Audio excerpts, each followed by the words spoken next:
सामर्थ्य आहे चळवळीचे, जो जो करील तयाचे. आज मी तुमच्याशी शिवरायांचे दुर्गविज्ञान या विषयावर गप्पा मारायला आलोय, कारण मला काही निनादरावांसारखं भाषण देता येत नाही. महाराष्ट्रामध्ये जेवढे आणि जसे किल्ले आहेत तेवढे जगामध्ये कुठेही नाही. हे धाडसी विधान आधी करून ठेवतो, नंतर त्याच्याबद्दल मी थोडंसं बोलेन. त्याचं कारण असं की ज्याला आपण मध्ययुग म्हणतो, मेडिवल टाइम्स असं म्हणतो,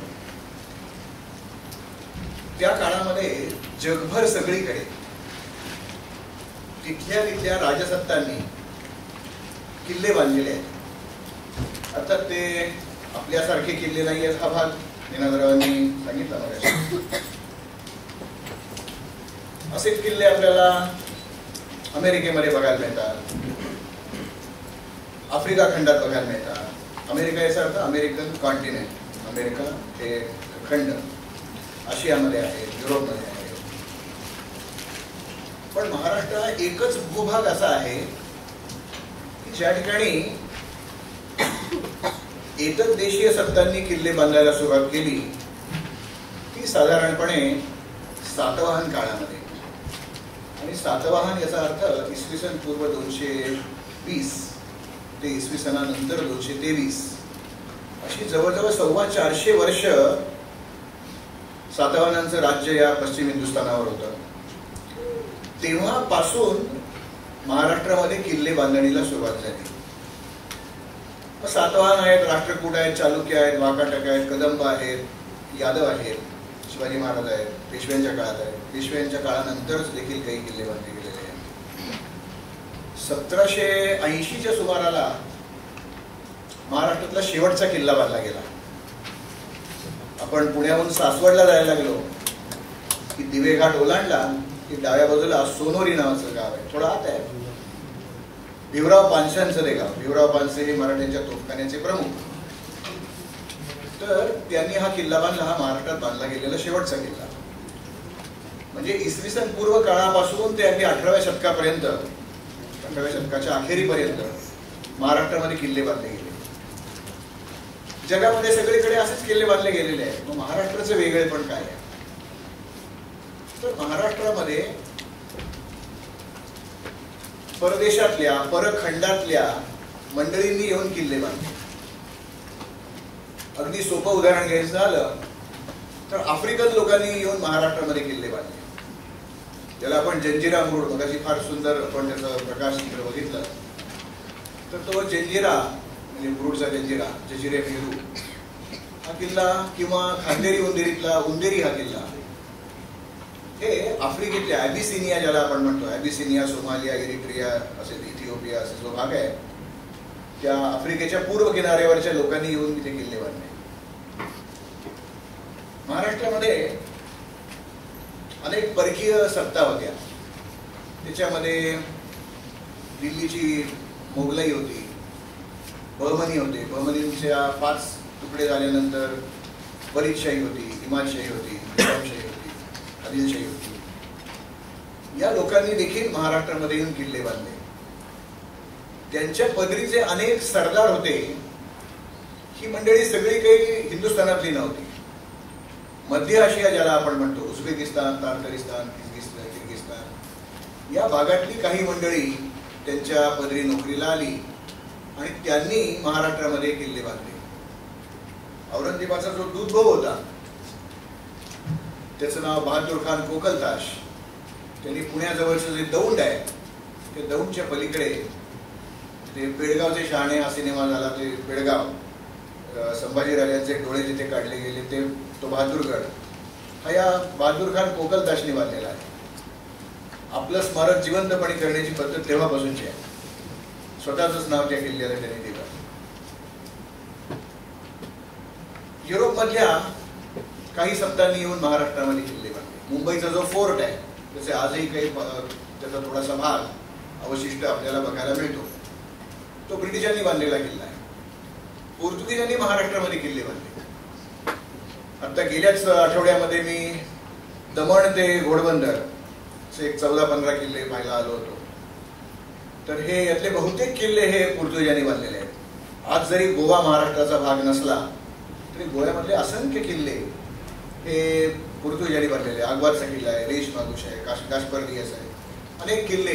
पण तिथे शिवाजी महाराजांनी बांधलेला एक किल्ला आहे बरं का, खोलगड, काब द राम ज्याला म्हणतात. तर असे युरोपातल्या लोकांनी येऊन इथे किल्ले बांधले. डचांनी महाराष्ट्रात किल्ला बांधला. वेंगुर्ल्याची जी ज्याला डचांची वकार म्हणतात, तो प्रत्यक्षात भुईकोट किल्ला आहे. त्याला आता निनादरावांनी जे सगळे दाखवले, तट आहेत, बुरुज आहे, चंग्या आहेत, फांजी आहे, चर्या आहे, हे सगळे भाग आपल्याला त्या डचांच्या वखारीमध्ये म्हणजे डचांच्या भुईकोट किल्ल्यामध्ये बघायला मिळतात. त्यामुळे प्रत्येक खंडामध्ये, प्रत्येक प्रदेशामध्ये स्थानिक लोकांनी किल्ले बांधणं ही त्यावेळची भूराजनैतिक गरज होती. कदाचित अवघड जाईल म्हणून सोप्या मराठीत सांगायचं असेल तर it was a geopolitical need of that times. ही भूराजनैतिक गरज होती. तर त्यामुळे सगळीकडे किल्ले बांधले गेले. पण इतर देशीयांपेक्षा वेगवेगळ्या ठिकाणच्या लोकांनी येऊन महाराष्ट्रामध्ये किल्ले बांधले असं जगामध्ये कुठेही झालेलं नाही. त्यामुळे संपूर्ण महाराष्ट्र हाच एक किल्ल्यांचं जिवंत संग्रहालय आहे असं मी नेहमी म्हणतो. तुम्हाला कोणत्याही पद्धतीचा किल्ला बांधायचा पाहायचा असला तरी महाराष्ट्रात घ्या, तशा तऱ्हेचा किल्ला तुम्हाला बघायला मिळेल. हे कोणी किल्ले बांधले त्याप्रमाणे मी त्याच्याबद्दल थोडंसं बोलतो. त्याचबरोबर कुठच्या काळामध्ये किल्ले बांधले याच्याबद्दल मी थोडासा उल्लेख केला. पण एक किल्ला म्हटलं तर आपल्या साधारणतः डोळ्यापुढे डोंगरी किल्ला, गिरिदुर्ग असंच येतं. मगाशी निनादरावांनी त्याचा थोडासा उल्लेख केला की कोणकोणच्या ग्रंथांमध्ये या किल्ल्यांच्या बांधणीबद्दल किंवा किल्ल्यांच्या वर्गीकरणाबद्दलचा उल्लेख आहे. त्याच्यामध्ये रामायण आहे, महाभारत आहे, मैमत आहे, अनेक अनेक बुधभूषण आहे, अनेक ठिकाणी किल्ल्यांच्या बांधणीबद्दलचे उल्लेख आपल्याला मिळतात. या सगळ्यामध्ये मला किल्ल्यांचं वर्गीकरण म्हणजे किल्ल्यांचे प्रकार कोणकोणते आहेत याच्याबद्दलचा एक श्लोक यादवांच्या काळामध्ये, देवगिरीचे यादव होते त्यांच्या पदरी एक विद्वान होता, त्यांनी लाला लक्ष्मीधर असं त्याचं नाव, त्यांनी एका श्लोकामध्ये किल्ल्यांचं वर्गीकरण केलेलं आहे. त्याच्यामध्ये लक्ष्मीधर असं म्हणतो, दैवज्ञ विलास या ग्रंथामध्ये त्यांनी हे वर्णन केलेलं आहे. प्रथमम गिरिदुर्गंच म्हणजे इन ऑर्डर ऑफ ज्याला आपण बेस्ट म्हणजे चांगला कुठला, त्याच्यानंतरचा चांगला कुठला, त्याच्यानंतरचा कनिष्ठ प्रतीचा कोणता, त्याच्यापेक्षा कनिष्ठ प्रत कोणची, असं त्याचं वर्गीकरण केलं आहे. प्रथमम गिरिदुर्गंच म्हणजे डोंगरी किल्ले हे पहिल्या दर्जाचे किल्ले आहेत. वनदुर्गम द्वितीयकम, मग अशी वासोटा, जंगली जयगड असे काही किल्ले आहेत की जे आजही वनदुर्ग आहेत. तर ते वनदुर्ग हे दुसऱ्या प्रतीचे किल्ले. तृतीयम गव्हरम दुर्गम म्हणजे गुहा, हाच किंवा गुहेचा उपयोगच किल्ल्यासारखा केलेला. आज महाराष्ट्रामध्ये तसा आपल्याला काही किल्ला आज तरी बघायला मिळत नाही. जलदुर्गम चतुर्थकम म्हणजे पाणकोट हे चौथ्या दर्जाचे किल्ले. त्याच्यामध्ये मगाशी उल्लेख झाला त्याप्रमाणे काही किल्ले किनाऱ्यावर असतात, कोस्टल फोर्ट्स असतात, काही बेटांवर असतात, म्हणजे सुवर्णदुर्ग आहे, सिंधुदुर्ग आहे, केळवे माहीमचा जो पाणकोट आहे तो तसा आहे, अर्थात तोही मिश्रदुर्ग म्हणता येईल. तर असे काही किल्ले हे समुद्रातल्या बेटांवर बांधलेले किल्ले आहेत. काही किल्ले आता अर्नाळ्याच्या किल्ल्याचे मगाशी आपण फार उत्तम पारदर्शकता बघितली, त्याच्यामध्ये ते बेट आहे, त्या बेटावरचा भुईकोट म्हणजे अर्नाळा किल्ला आहे. यांनाही आपण जलदुर्ग असंच म्हणतो. पंचमम कर्दमम दुर्गम म्हणजे चिखल किंवा दलदल हे ज्याच्या संरक्षणाचं साधन आहे असा तो कर्दमदुर्ग. आज महाराष्ट्रामध्ये तशा तऱ्हेचा किल्ला नाही, पण पूर्वी होता. वसईचा जो किल्ला आहे त्या वसईच्या किल्ल्याच्या चारी बाजूनी दलदल होती, खाजण होतं. त्यामुळे ज्यावेळेला चिमाजी अप्पांची मोहीम, यन केळकरांचं वसईची मोहीम फार सुरेख पुस्तक आहे, 200-250 पानाचं पुस्तक आहे. त्याच्यामध्ये आपण कितीही सुरुंगासाठी भुयारं खणली आणि त्यात दारू ठासायची आणि ते उडवून द्यायचं, म्हणजे किल्ल्याचा तट म्हणा बुरुज म्हणा काहीतरी फुटेल आणि मग त्यातनं आपल्याला आत घुसता येईल अशी ती कल्पना होती. पण ही दारू सरगटून जायची ते, कारण ती दलदल खाली होती, त्या ओलसर हवेमुळे ती दारू काही उडायची नाही. तर असा हा कर्दमदुर्ग, पंचमम कर्दमम दुर्ग, षष्ठम स्यान मिश्रकम तथा मिश्रदुर्ग, देवगिरीचा किल्ला, केळव्याचा तो पाणकोट आहे तो, कुलाब्याचा किल्ला म्हणजे अलिबागचा किल्ला, हे सगळे मिश्रदुर्ग आहेत. मग त्याला समजा आपण देवगिरीच्या किल्ल्याचं उदाहरण घेतलं तर त्याला भुईकोट म्हणायचं का डोंगरी किल्ला म्हणायचं? खालचा भाग आहे तो भुईकोट आहे आणि मधला जो बाले किल्ल्यासारखा जो भाग आहे तो सगळा डोंगरी किल्ला आहे. त्यामुळे त्याला एका कुठल्या तरी वर्गीकरणामध्ये बसवता येत नाही. अलिबागचा पाणकोट किंवा हा जो केळव्याचा किल्ला गेल्याच आठवड्यात मी बघितला, त्यालाही अलिबागचा किल्ला असंही म्हणतात.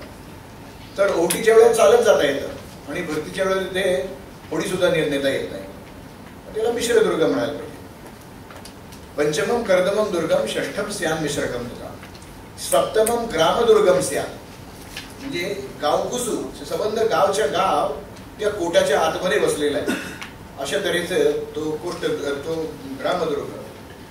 आणि शेवटचा जो त्यांनी किल्ला सांगितलाय तो कोष्टदुर्गम तथाष्टकम, म्हणजे लाकडी किल्ला, मेढेकोट असं त्याला म्हणतात. जंजिरा किल्ला बांधायच्या आधी, जे सिंधी लोकांनी बांधायच्या आधी राम पाटलाच्या ताब्यात जो किल्ला होता तो लाकडी किल्ला होता. किंवा तुम्ही जर कधी पाटण्याला गेलात तर पाटण्यापासून काही 25-30 किलोमीटरवर कुम्हरार नावाचं गाव आहे, चंद्रगुप्त मौर्याचा किल्ला आहे तिथे, तो लाकडी किल्ला आहे पूर्ण. मी तो त्यावेळेस उत्खनन चालू होतं तेव्हा जाऊन पाहून आलो, तेव्हा त्याची तटबंदी सगळी लाकडाने केलेली आहे. तर कोष्टदुर्गम तथाष्टकम. तर बाकीच्या वर्गीकरणापेक्षा मला हे वर्गीकरण जास्त आवडतं. याचं कारण एवढंच की हे महाराष्ट्रातल्या माणसांनी महाराष्ट्रातल्या किल्ल्यांचं केलेलं वर्गीकरण आहे. आणि वर्गीकरणाला सगळे जीवशास्त्राचे अभ्यासक फार वरचं स्थान देतात. म्हणजे जीवशास्त्राचा अभ्यास करणारे, बायोलॉजीचा अभ्यास करणारे सगळे प्रचंड जातीयवादी असतात. अहो साधे खडू आम्हाला दिले तर लगेच आम्ही त्याचं वर्गीकरण करतो, अखंड खडू, तुकडे खडू. पण त्याच्यावर थांबत नाही. अखंड खडू मध्ये पांढरे खडू, तांबडे खडू, पिवळे खडू, हिरवे खडू, म्हणजे त्याचं वर्गीकरण करायचं, मग त्यातलं एक एक घेऊन त्याचा अभ्यास करायचा. त्यामुळे वर्गीकरण, टॅक्सॉनॉमी म्हणजे टॅक्स ऑन मी नाही बरं का, टॅक्सॉनॉमी हा खूप गमतीशीर भाग आहे. त्यामुळे आपल्याला शीतावरनं जशी भाताची परीक्षा करतो तसं एखाद्या डोंगरी किल्ल्याचा अभ्यास केला की डोंगरी किल्ले कसे असतात हे कळू शकतं. त्यामुळे किल्ल्यांचे वेगवेगळे प्रकार जर आपल्याला अभ्यासायचे असतील तर पहिल्यांदा त्या किल्ल्याचं तो किल्ला कोणत्या वर्गीकरणाच्या गटात बसतो याचा अभ्यास करायला पाहिजे.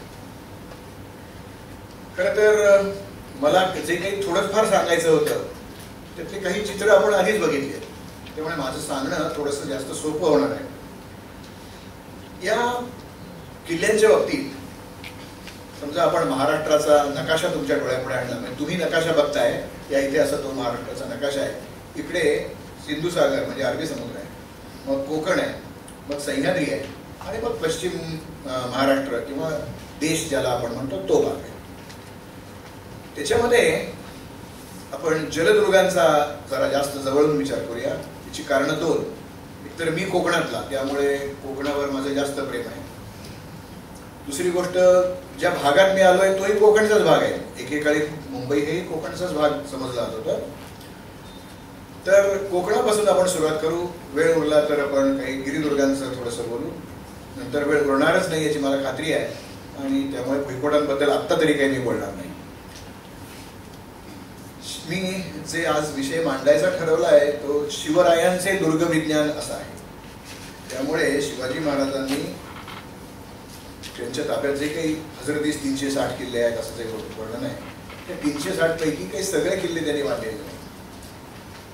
त्यातले बरेचसे किल्ले आधी बांधलेले होते ते त्यांनी ताब्यात घेतले, जिंकून घेतले, आणि त्याच्यावरनं आपलं राज्य करायला सुरुवात केली. त्यांनी बांधलेल्या किल्ल्यांची संख्या ही फार फार तर 15-20 पर्यंत आपल्याला नेता येते, की जे नक्की निश्चितपणे शिवाजी महाराजांनी बांधलेले किल्ले आहेत. ते किल्ले बांधताना नुसतं दगडावर दगड किंवा विटेवर वीट ठेवून त्यांनी ते किल्ले बांधलेले नाहीये. त्यांनी काही विशेष ज्ञान ते किल्ले बांधण्यासाठी वापरलेलं दिसतं, आणि त्याला मी विज्ञान असं म्हणतो. विशेष ज्ञान, विशेष बुद्धी चालवून केलेलं वापरलेलं ज्ञान त्याला विज्ञान मी म्हणतोय. आणि असे अनेक प्रयोग शिवाजी महाराजांनी या दुर्ग बांधणीमध्ये केलेले आपल्याला दिसतात. तर या कोकणातल्या किल्ल्यांबद्दल बोलताना किंवा किनारी किल्ल्यांबद्दल बोलताना ठाणे आणि मुंबई किंवा ठाणे मुंबई आणि मुंबई उपनगर हे 3 जिल्हे जर आपण लक्षात घेतले तर शिवाजी महाराजांची सत्ता नव्हती, त्यामुळे त्यांनी या इथे किल्ले बांधण्याचा प्रश्न आलाच नाही. त्याच्या खालचा जो जिल्हा आहे तो रायगड, मग रत्नागिरी, मग सिंधुदुर्ग, मग गोवा आणि मग कारवार हा निखळ मराठी भाषिक मुलूक आहे. तर त्यातल्या रायगड जिल्ह्याची राजधानी जी आहे अलिबाग, त्या अलिबागच्या समुद्र किनाऱ्यावर म्हणजे पश्चिमेला जाऊन उभं राहिलं, समोर समुद्रामध्ये आता शेवटची जी पारदर्शिका दाखवली ती कुलाबा आणि दुसरा त्याच्या शेजारचा सर्जेकोट अशी ही पारदर्शिका आपण बघितली. तर कुलाबा हे नावच मुळे अर्थवाही आहे. कुल म्हणजे सर्व आणि आप म्हणजे पाणी, त्याच्या सगळ्या बाजूंनी पाणी आहे तो कुलाबा. तर या कुलाब्याचं बांधकाम शिवाजी महाराजांच्या अगदी शेवटच्या आयुष्याच्या शेवटच्या कालखंडात झालेलं आहे. बहुधा 1778च्या सुमाराला त्याचं बांधकामाला सुरुवात झाली. 1678च्या सुमाराला सुरुवात झाली. 1681 मध्ये त्याचं बांधकाम पूर्ण झालं. शिवाजी महाराजांचा मृत्यू 1680चा आहे. अगदी शेवटच्या काळात झालेलं हे बांधकाम आहे. त्या किल्ल्यावर मी गेले 60 वर्षांपेक्षा जास्त वर्ष तो किल्ला मी पाहतोय. दरवर्षी एकदा तरी तो किल्ला मी पाहिलेलाच आहे. त्याचं कारण असं, माझा जन्मच मुळे त्या किल्ल्यापासून एक 8-10 किलोमीटर अंतरावर आवास नावाचं एक गाव आहे. त्या गावात झाला. आवासचा अर्थ जिथे देवांचा वास असतो, देव जिथे राहतात त्या गावात त्या ठिकाणाचं नाव आवास. आणि म्हणून तर मला ते सोडून पुण्याला यायला लागलं ना. तर त्या आवासला माझा जन्म झाला. आणि माझी आई आणि आजी सांगायची की मी बराच मोठा होईपर्यंत चालतच नव्हतो. म्हणजे मी किती आळशी आहे तुम्हाला कळेल. पण एक दिवस काहीतरी कामानिमित्त आई आजी सगळी घरची मंडळी आली होती अलिबागला, काहीतरी काम असावं. आणि ते समुद्रावर जाऊन बसले, कारण काम व्हायला बराच वेळ लागणार होता. मी एकदम उठलो आणि चालायला लागलो तो कुलाबा किल्ल्याच्या दिशेला. म्हणजे माझी पहिली पावलं किल्ल्याच्या दिशेला पडली. आणि नंतर मग मी खूपच किल्ले पाहिले असं मला वाटते. या मंडळीपेक्षा जरा कमीच पाहिले असतील, पण पाहिले 200-250 किल्ले नक्की पाहिले. तर कुलाबा किल्ला मी माझ्या वयाच्या 2ऱ्या वर्षापासून पाहतोय. ते गेले 60-61 वर्ष मी तो नक्कीच पाहतोय. पण हे किल्ले ज्यावेळी मी डोळे उघडे ठेवून पाहायला लागलो, समजावून घेण्याच्या दृष्टीने पाहायला लागलो, त्यावेळी मला कुलाबा किल्ल्यात एक खूप वेगळी गंमत दिसली. ती गंमत अशी की साधारणपणे टेवला एवढाल्या, छोट्या टेवला एवढाल्या आकाराचे सुरेख घडवलेले दगड एकमेकावर रचून हा किल्ला बांधलेला आहे. काही ठिकाणी छोटे दगड बांधलेले वापरले असतात, काही ठिकाणी मोठे दगड वापरले असतात. पण इथे हे मोठे दगड नुसतेच एकमेकावर ठेवले. म्हणजे मला काय म्हणायचं आणखी थोडं नीट सांगतो. एखादं बांधकाम करायचं असेल तर ते विटा, दगड, शिरक्यांचे ते हॉलो ब्लॉक्स असतात ते जर वापरायचे असतील तर त्याचा एक आपण थर देतो. त्याच्यावर चुन्याचा किंवा आता सिमेंट कॉन्क्रीटचा आपण एक थर देतो. त्याच्यावर तेच दगड, तसेच दगड परत दुसरे बांधतो. असं करत करत ती आपण भिंत बांधतो, तट बांधतो, बुरुज बांधतो, जे काय बांधायचं असेल ते बांधतो. या इथे या 2 दगडांमध्ये म्हणजे उभ्या दृष्टीने आणि आडव्या दृष्टीने पण ज्या दरजा असतात त्याच्यामध्ये चुना वापरलेलाच नाहीये.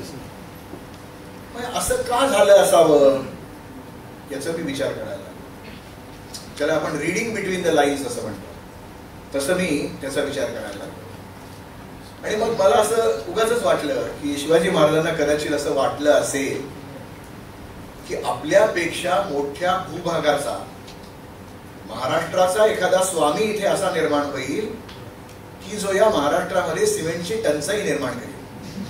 आणि त्यामुळे सिमेंट वापराविना एखादी इमारत बांधता येते असं आपण वस्तुपाठ करून देऊया असं. पण तो नेमका असू दे, मला काय म्हणायचं कळलं. तर असं झालं. आणि कुठलंही सिमेंटिंग मटेरियल, सिमेंटिंग म्हणजे बाइंडिंग मटेरियल, ते 2 दगडांना 2 विटांना एकमेकाला धरून ठेवेल असं काही वापरलेलंच नाहीये. असं का केलं? शिवाजी महाराज अशा उगाचच काहीतरी गोष्टी करतील असं वाटत नाही. याच्या मागे काही तत्व आहे का, काही प्रिन्सिपल आहे का, याचा मी ज्यावेळी विचार करायला लागलो तेव्हा माझ्या असं लक्षात आलं की या समुद्रातल्या सगळ्या किल्ल्यांचा एकच शत्रू आहे, तो म्हणजे समुद्रच. समुद्रामध्ये प्रचंड लाटा असतात आणि समुद्राला रोज 2 वेळेला पूर येतो. पाणी वाढतं त्याला आपण भरती म्हणतो आणि पाणी खाली जातं उतरतं त्यावेळेला आपण ओहोटी म्हणतो. भरती असो ओहोटी असो किंवा दोन्हीच्या बरोबर मधली वेळ समा असो, या वेळेला म्हणजे 12 महिने 24 तास इथे लाटा आपटत असतात आणि लाटेचा दणका प्रचंड असतो. तो आता मी कोकणातलाच असल्यामुळे मला माहिती आहे किती त्या जोरात लाटा आपटू शकतात. तर या लाटा आपटून हे सगळं बांधकाम खिळखिळ होईल आणि हे पडून जाईल. किल्ले काही 5-25 वर्षासाठी बांधायचे किल्ले नव्हते, 200-300 वर्ष तरी किमान टिकावेत असं नक्की शिवाजी महाराजांचं स्वप्न होतं. त्यावेळेला त्यांनी हा एक प्रयोग करून इथे बघितला. समजा आपण अशी कल्पना करू, हा तटातला किंवा बुरुजातला खालचा दगड आहे, खालच्या ओळीतला दगड आहे आणि याच्यावर दुसरा दगड आहे.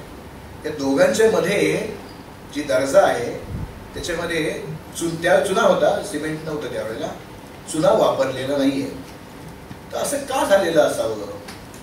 तर ज्या वेळेला लाट इकडनं येते या तटबंदीवर आपटते त्यावेळेला त्या लाटेतलं पाणी कमी करता येईल का? लाटेमध्ये पाणी जितकं जास्त तितका त्याचा तडाखा जास्त, लाटेमध्ये पाणी जितकं कमी तितका त्याचा तडाखा कमी. ही आलेली लाट म्हणजे लाटेतलं पाणी या फटींमधून आत जाईल आणि आतल्या बाजूने परत ते घराकडून खाली जाईल, परत समुद्रात मिळून जाईल. म्हणजे समुद्राच्या लाटेतलं पाणी त्याचा जो दणका बसायचा आहे तेच कमी केलं की दणके कमी बसतील, हादरे कमी बसतील, तटबंदी खिळखिळ आणि व्हायला आणखीन प्रदीर्घ काळ लागेल. असं करून बघूया असं शिवाजी महाराजांना वाटून त्यांनी हा प्रयोग इथे केला. आणि आज जर आपण पाहिलं तर या कुलाबा किल्ल्याचं सगळं जे बांधकाम आहे त्यातला एक बुरुज, ज्या बुरुजावर 2 तोफा आहेत पोर्तुगीजांकडून आणलेल्या, गाड्या सगळच्या तोफा आहेत, फार थोड्या ठिकाणी खांदेरीवर बघायला मिळतात या कुलाब्यावर बघायला मिळतात. तर त्या तोफा ज्या बुरुजावर आहे तो बुरुज सोडला तर बाकी कुठेही ती तटबंदी ढासळलेली सुद्धा नाहीये. आता त्या बुरुजाचं का नुकसान झालं, तो पडला कशाने? तर किल्ल्यांवर गेल्यावर कोणाचं प्रेम कशावर बसावं याला काही तसा निर्बंध नाही. कोणाला तरी वाटले या तोफा जर आपण बंगारात विकल्या तर खूप पैसे मिळतील म्हणून तो बुरुज मुद्दाम ढासळवला. त्या वरनं खाली लोटून द्यायच्या आणि मग काय करायचं त्याचं ते करायचं. नंतर तो परत बांधला, परत पडला, परत बांधला. बांधकाम अशीच करायची असतात. तर हा जो किल्ला बांधला याच्यामध्ये हे एक वैज्ञानिक तत्व वापरलेलं मला वाटलं की येणारं पाणीच त्या लाटेतलं कमी केलं की दणका कमी बसेल, म्हणजे किल्ल्याचं आयुष्य जास्त. आता माझ्या जवळचा किल्ला, मी कदाचित पाहिलेला पहिला किल्ला म्हणून मला त्या किल्ल्याबद्दल प्रेम आहे. मी असं काहीतरी सांगतोय की शिवाजी महाराज विज्ञाननिष्ठ विचाराचे होते, त्यांनी काही वैज्ञानिक प्रयोग केले. एक उदाहरण नाही पुरेसं पडणार, आणखी उदाहरण घेऊ आपण. याच रायगड जिल्ह्यामध्ये आमच्या अलिबागच्याच थोडंसं जवळ आणखी समुद्रामध्ये किल्ला आहे. त्या किल्ल्याचं नाव आहे पद्मदुर्ग. मगाशी त्याची आपण पारदर्शिका बघितली, 2 किल्ल्यांमध्ये तो शिपल्यांचा खच पडलेला असं ते एक पारदर्शिका बघितली. प्रदुर्ग किंवा कासा, कावरानुसार कासा, अशी 3 नावं त्या किल्ल्याला आहेत. हा शिवाजी महाराजांनीच बांधलेला किल्ला आहे, जंजिऱ्याच्या उडावर दुसरा. तर या पाणकिल्ल्याचं बांधकाम करताना शिवाजी महाराजांनी दुसरा प्रयोग केलेला आपल्याला दिसतो. मी एकंदर 3 वेळेला या पद्मदुर्गाला भेट दिली. एकतर तिथे जायला पटकन तिथले होडीवाले तयार होत नाही. जसं जंजिऱ्याला काय 5-7 रुपये दिले की त्यांची ती रेग्युलर फेरी सर्व्हिस आहे, किंवा दिव्यागरकडनं दिघीकडनं आलं तरी आपल्याला ती सर्व्हिस मिळू शकते, कारण तिथे जाणाऱ्या पर्यटकांची संख्या जास्त आहे. पद्मदुर्गावर फारसे लोक जात नाही. आपण जरी मुरुड जंजिरा म्हटलं तरी मुरुड गावाच्या पुढ्यामध्ये जो किल्ला आहे, अगदी समुद्राच्या मुरुड गावाच्या, तो किल्ला म्हणजे पद्मदुर्ग आहे.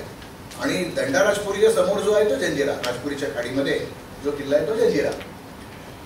तर हा जो पद्मदुर्ग आहे हा पाहिला मुद्दाम ती होडी ठरवावी लागते आणि जरा साहजिकच ते पैसे जास्त घेतात, त्यामुळे 5-25 जण असतील तर तो खर्च विभागला जातो आणि मग ते परवडू शकतं. त्यामुळे मी जेमतेम 3च वेळा तो किल्ला बघायला गेलो. पहिल्यांदा ज्या वेळेला मी हा किल्ला बघायला गेलो त्यावेळेला ती होडी अशी त्यांनी ती किल्ल्याच्या जवळ आणली आणि तो आता होडी कुठे लावतो याच्याच आमच्याकडे आमचं लक्ष होतं की आपण जाऊ शकणार का नाही, कसं जाणार त्या किल्ल्यात. ती होडी लावली आणि मी लगेच तिथे ते उडी मारून त्या कातळावर उतरलो आणि समोर बघितलं आणि खरोखर माझं बोट तोंडात गेलं, माझ्याच तोंडात गेलं. दातातळी आंघोळी धरावी असं झालं आणि एकदम ओरडलो, अरे इकडे या लवकर, हे काय अद्भुत आहे बघा तुम्ही. आणि मग सगळे आले, पटापटा उतरले, त्यांनी दाखवलं आणि ते खरंच अद्भुत आहे सगळं. तिथे देखील भरती ओहोटीच्या त्या टप्प्यामध्ये म्हणजे ही ओहोटीची रेषा, ही भरतीची रेषा, या सगळ्या भागात त्या लाटा त्या तटबंदीवर रंगत असतात. ज्या ठिकाणी त्या लाटा आपटतायत त्या ठिकाणी गेले 200, 300, 350 वर्ष त्या लाटा आपटून ते दगड झिजत गेलेले आहेत.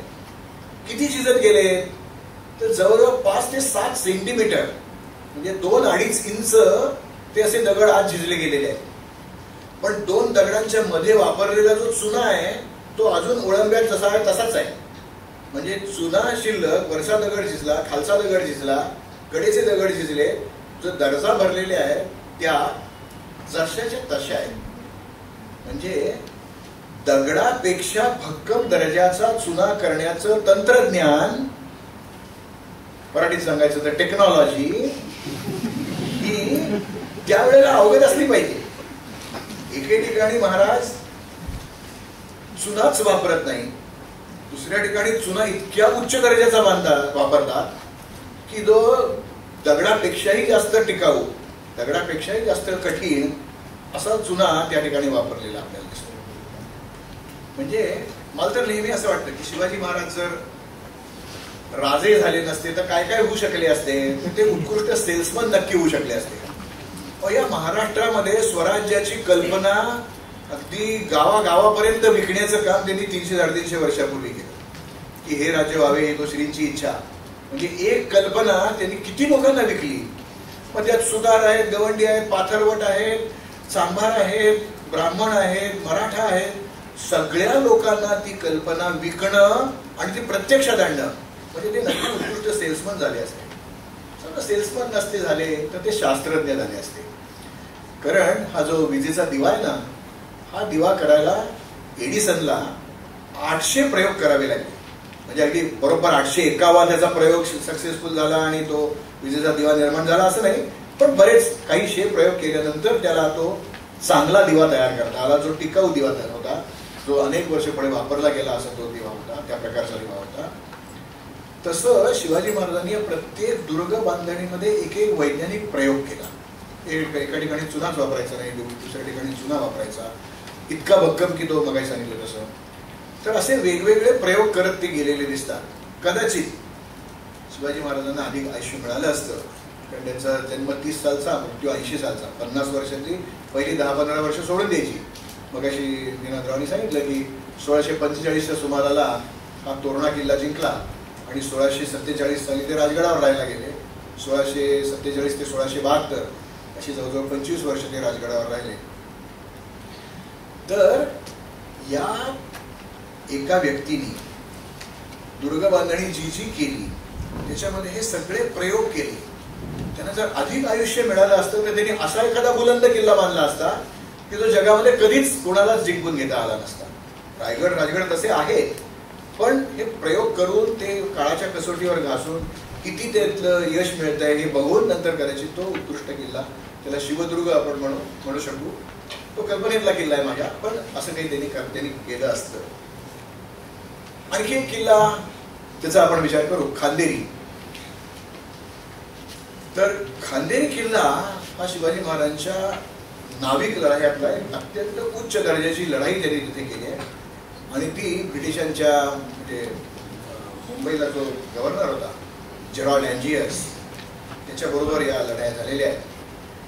या जेरॉल्ड अँजियस हा अत्यंत बिलंदर, दूरदृष्टी असणारा आणि नेमकं काय करायला पाहिजे याचं भान असणारा असा एक गव्हर्नर होता मुंबईचा, तो नेमका शिवकाळामध्ये तिथे होता.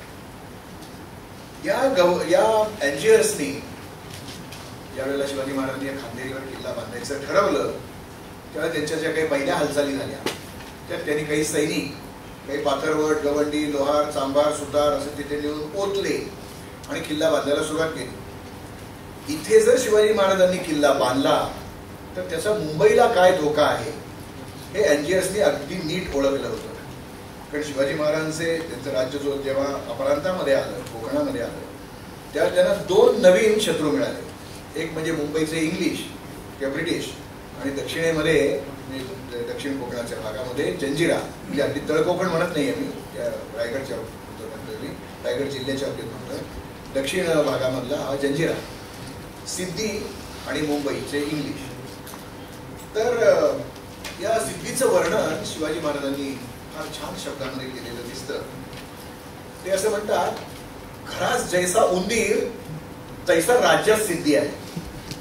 तर आता आपली सगळी कॉन्क्रीटची घरं असतात किंवा त्या भिंतीला स्कर्टिंग केलेलं असतं, खाली टाईल्स लावलेले असतात, त्यामुळे उंदरांनी बिळं करणं हे काही आपल्या घरात शक्य नसतं. पण मातीची घरं जिथे आहेत अशा ठिकाणी उंदीर ते बिळं करतात. आणि आपल्याकडे काही चांगला समारंभ असला, समजा आपल्या घरच्या मुलीला बघायला काही मंडळी आलेली असली तर नेमका तो उंदीर तिथे मध्ये येतो आणि अशा घरात आपली मुलगी द्यायची नको, असं ते होत असेल. त्याचा बंदोबस्त करता येत नाही आणि तो प्रत्येक वेळेला अपमान मात्र आपला घडवतो. अशी ती सगळी पंचायत या उंदराच्या बाबतीत. तसा राज्यात सिद्धी आहे.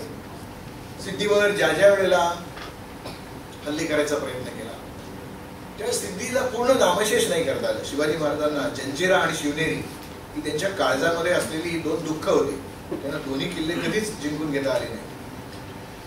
तर सिद्धीवर जर बंधनं आणायची असतील तर अत्यंत बलशाली असं नौदल हवं. ते नवजात आपलं आरमार होतं, त्यामुळे ते तेवढं नव्हतं. तर ब्रिटिश आणि हे जंजिरेकर यांच्यातलं सागरी दळणवळण जर आपण मोडू शकलो तर सिद्धीला आपल्याला पालाण घालता येईल, त्याचा बंदोबस्त करता येईल. याच्यासाठी या बरोबर सागरी मार्गाच्या मध्येच येईल असं बेट निवडून त्याच्यावर किल्ला बांधायचा असं शिवाजी महाराजांनी ठरवलं. त्याचं बरोबर विश्लेषण या अँजियर्सनी केलेलं आपल्याला दिसतं.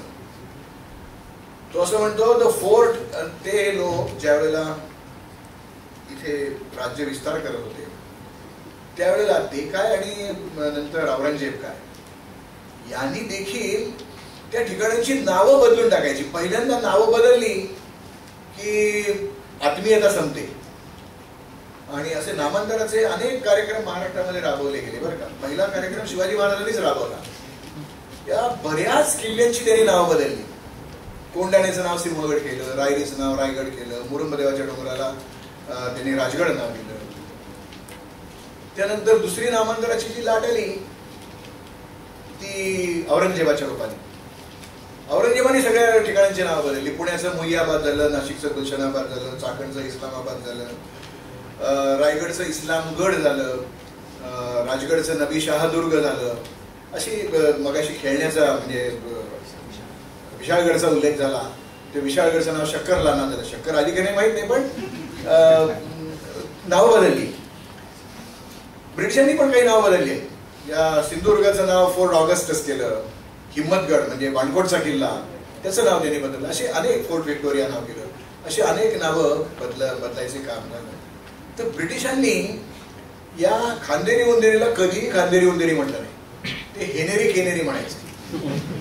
आणि एका ब्रिटिश राजपुत्राचं लग्न पोर्तुगीजांच्या राजकन्याशी झालं आणि त्या लग्नामध्ये आंधळ म्हणून किंवा आपण चोळी बांगडी म्हणजे आपण म्हणतो तसं जे द्यायचं असतं बाहेरवरनं, तर ते पोर्तुगीजांनी ब्रिटिशांना मुंबई बेट आंदण दिलं. बेट आमचं, लग्न त्यांचं. काय मुंबईवर प्रकार चालू असतो माहिती नाही, तो आता विषय नाही आपला. तर हे आंदण देताना त्यांनी आपली समजूत अशी करून घेतली, शेवटी जावई ते पक्के हरामखोर, सगळेच जावई हरामखोर. त्यांना असे वाटलं की नुसती मुंबईची 7 बेटं नाही मिळाली आपल्याला, पश्चिम किनाऱ्यावर असलेली सगळीच बेटं आपल्याला मिळाली. आणि म्हणून हेनेरी खेनेरी म्हणजे खांदेरी कोणतरी ही आपलीच आहे. तर त्यात ते तो त्यांच्यास म्हणतो the fort at Henery in the hands of Shivaji will be a dagger pointed at the heart of Bombay. Bombay त्या कागदातला उल्लेख आहे म्हणून मी वापरला. बाहेर गेल्यावर मोर्चा येईल. त्याच्यात त्यांनी असं त्याचं बरोबर विश्लेषण केलं, त्याचं करेक्ट इव्हॅल्युएशन केलं की खांदेरी किल्ल्यावर असलेला किल्ला जर शिवाजी महाराजांच्या ताब्यात असेल तर मुंबईच्या उरावर उगारलेला खंजीर असंच त्याचं स्वरूप राहील. मुंबईला कायम त्याचा धोका होईल आणि आज मुंबईचं जे बंदराचं स्वरूप आहे ते नष्ट होईल, कारण या खांदेरी किल्ल्यावरनं त्याच्यावर कायम मारा करता येईल. म्हणून शिवाजी महाराजांनी ते किल्ला बांधायचं ठरवलं. आणि तो बांधत असताना आमच्या निनादरावांनी त्या खांदेरीच्या बद्दल एक पुस्तकच लिहिलं आहे. त्यावेळेस त्या सगळ्या लढायांचं त्यात त्यांनी विश्लेषण दिलेलं आहे. आणि ते जे काही सँड मॉडेल्स करणार आहेत ते त्यांनी खांदेरीचं पण एक सँड मॉडेल, कारण तो सँडमध्येच असलेला किल्ला आहे, वाळूतलाच किल्ला आहे, तर त्याचं एक मॉडेल करावं. अतिशय अप्रतिम अशी ती लढाई आहे. जवळजवळ 2.5 वर्ष हा एंजिनियर्स तिथे झट्या घेतोय हा किल्ला जिंकून घ्यायचा. किल्ला म्हणजे जे काही अर्धवट बांधकाम झालं होतं ते जिंकून घ्यायचा प्रयत्न करतोय, नाही त्याला यश मिळालं. नंतर त्यांनी त्या मुंबई युरोपमधनं कॅप्टन केगविनला बोलावला, जो तिथला नामवंत ऍडमिरल म्हणजे नौदलाध्यक्ष होता, त्याला इथे बोलावलं. प्रयत्न काही यशस्वी ठरले नाही. त्या आता मला खांदेरीच्या लढाईबद्दल फारसं बोलायचं नाही आहे. आपलाच भूखंड आहे आणि आपल्याला इमारत बांधायची, शेजारी मात्र त्रास देतोय, तर ते आपल्या मनासारखी ती इमारत बांधता नाही येणार. तर इथे तर हा रोज तिथे त्याला त्यांच्या युद्धनौका त्याच्या भोवती फिरतायत, त्यांना त्रास देत आहेत, त्यांना गोळीबार करतायत. रसद पुरवायला जो काही भाग आहे म्हणजे किनाऱ्यापासून त्या बेटापर्यंत याच्यावर ब्रिटिश लोक हल्ले करतायत. तर त्याला मनासारखा भक्कम किल्ला बांधता आला नाही. म्हणून त्यांनी एक युक्ती केली आणि या युक्तीला देखील विज्ञानाची बैठक आहे. कोणत्याही ठिकाणी तुम्ही गेलात तर समुद्र कधी आमच्या त्या आपल्या पोहायचा जो तलाव असतो तसं जलतरण तलावासारखं नाही, एक पाय इथे दुसरं पाय एकदम 10 फूट खाली असं नसतं. समुद्र असा उतरत जातो, उथळ असतो किनाऱ्याला, मग जरा खोल, मग जरा खोल, खूप खोल, असं तो उतरत जातो. या ठिकाणी काय झालं, शिवाजी महाराजांनी प्रचंड मोठ्याल्या आकारापासून ते अगदी एवढ्याल्या दगडापर्यंत असे दगड या खांदेरी किल्ल्याच्या उथळ समुद्रामध्ये पेरले, टाकले, बांधून काही काढलं नाही, नुसते टाकलेले आहेत दगड. आता या दगडांचा असं का केलं असावं, तर या दगडांची जी नंतरची उपयुक्तता आहे ती मी तुम्हाला सांगतो. आणि तुम्ही केव्हाही जाऊन खांदेरीला जाऊन पहा बरं का, बंदी आहे तिथे जायला, म्हणून केव्हाही पाहता येतो. तिथे जर तुम्ही गेलात तर असे वेगवेगळ्या आकाराचे दगड बघायला मिळतात, नुसते असे फेकलेले, टाकलेले, पेरलेले. समुद्रामध्ये कुठलीही वस्तू टाकली, पडली, बांधली की आमच्या जीवशास्त्राच्या भाषेमध्ये बार्नेकल्स म्हणजे कालवं त्याच्यावर वाढायला लागतात. आणि त्या कालवं शंख शिंपल्याच्या जातीतले प्राणी असतात, असे छोट्याशा घटासारखे ती कालवं असतात. आणि त्याची जी कड असते त्याला प्रचंड धार असते, म्हणजे स्विस आर्मी नाईफला जेवढी धार असते तेवढी नाही या कालवाला धार असते, या बार्नेकल्सला धार असते. हे दगड टाकल्यानंतर त्याच्यावरती कालवं आपसुकच उभायला लागली, वाढायला लागली. तर समजा शत्रू आला तर त्याचं होडकं, आता त्यातली हे जे दगड आहेत हे वाटेल तसे टाकलेले असल्यामुळे काही दगड हे ओहोटीच्याही पातळीच्या खाली आहेत, काही ओहोटीच्या वेळेला डोकं वर काढणार आहे, काही भरतीच्या वेळेला डोकं वर काढणार आहे.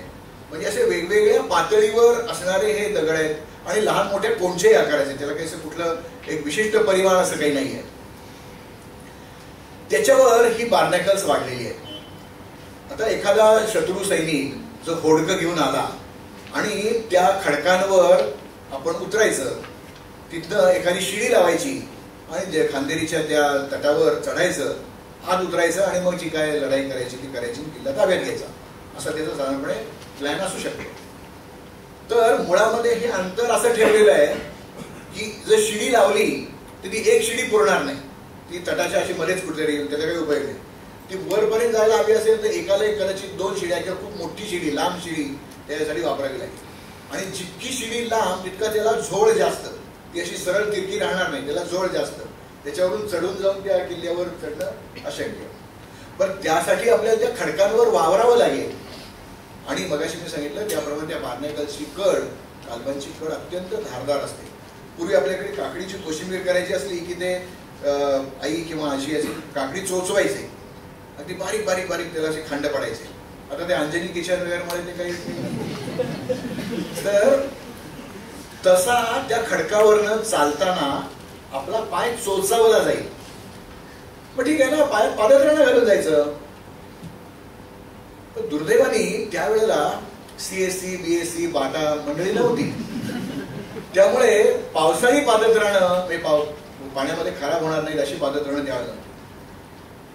चामड्याची पादत्राणं आवश्यक. चामड्याची पादत्राणं दोन प्रकारची, एक म्हणजे कमावलेल्या कातड्याचं पादत्राण आणि दुसरं कच्चं कातड, म्हणजे न कमावलेलं, टॅनिंग प्रोसेस ज्याला केलेली नाही असं कच्चं चामडं.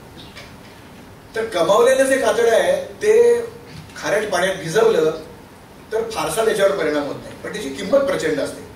आजही चांगल्या कमावलेल्या कातड्याच्या चपला आजही आपल्याला परवडायचे कदाचित बाहेर जाते.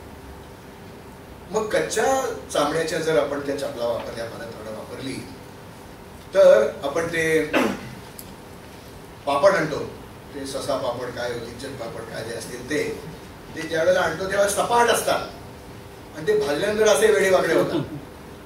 तर हे जर कच्च्या चामड्याचा एखादा तुकडा आपण समुद्राच्या किंवा खारट पाण्यामध्ये बुडवला काढला तर 5-7 मिनिटांमध्ये तो असा वेडावाकडा होतो त्या भाजलेल्या पापडासारखा.